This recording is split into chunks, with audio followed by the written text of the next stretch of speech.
We pick up now with a poster designed by Ferdinand Warren to promote the idea of buying war bonds during World War II.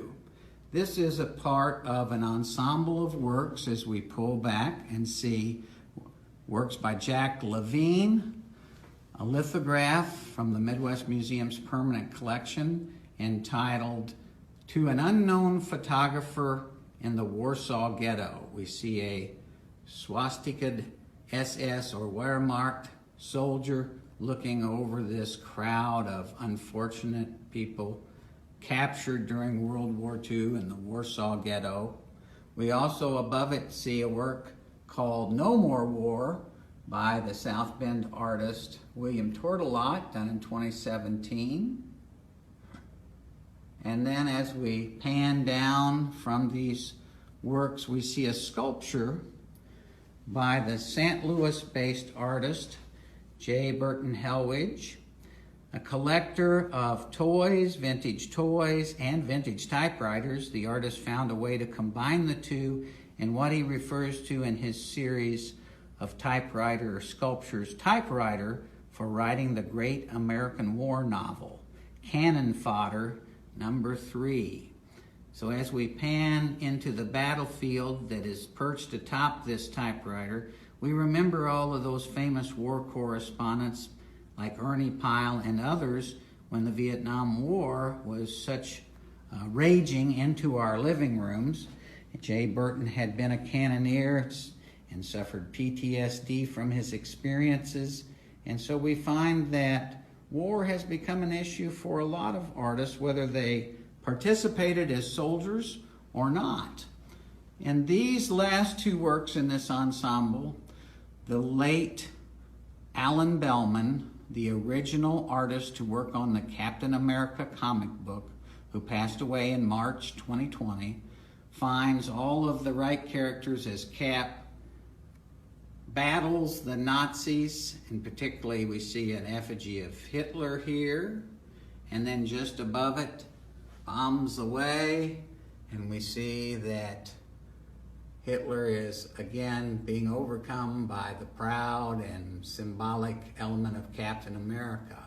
Captain America, of course, in the Marvel Studios, still very popular. These works were purchased from the 2019 Comic-Con held here in Elkhart, Indiana. Thanks, Alan Stewart. As we pan then to the right of the issues of war, we find the perhaps first telegenic President John Fitzgerald Kennedy, a piece of ephemera, front page of the Indianapolis Star, when he had been assassinated, dated November 23rd, 1963. And then we see the very contemporary work of activist artist Zach Tate. In porcelain here, he has created a television and with an effigy of Kennedy perched atop it, like where the antenna might be. And he cast his gaze then to the original poster design for the first Woodstock Music Fair, when the Town Council of Wallkill, New York decided they didn't want 100,000 kids trooping through their town. They canceled the concert and it moved to a farm in Woodstock, and the rest, of course, is musical history. But this was the original poster designed by David Edward Bird, a living graphic designer from Los Angeles. So these are still available in limited edition. They were put away and forgotten for most of 30 years, and they have only started to resurface. This is owned from the collection of Adam Phan in Elkhart, Indiana. So we find that posters, ephemera, and books make things more real for people. Art can sometimes be that inaccessible moment, but a photograph, perhaps a handbill, things that artists might even appropriate and use in special instances to project an idea, those things make it accessible to everyone who is a non-artist.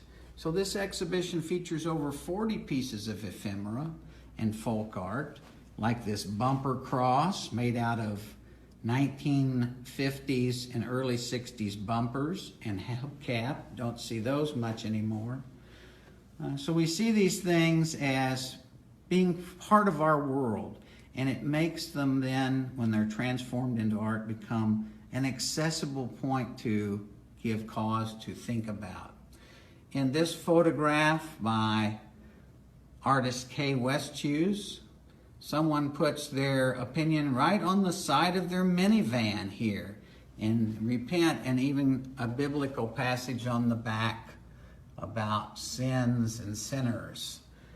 Interestingly, a hand-wrought sign announces to everyone passing by that the baby in the stroller, of course, is priceless.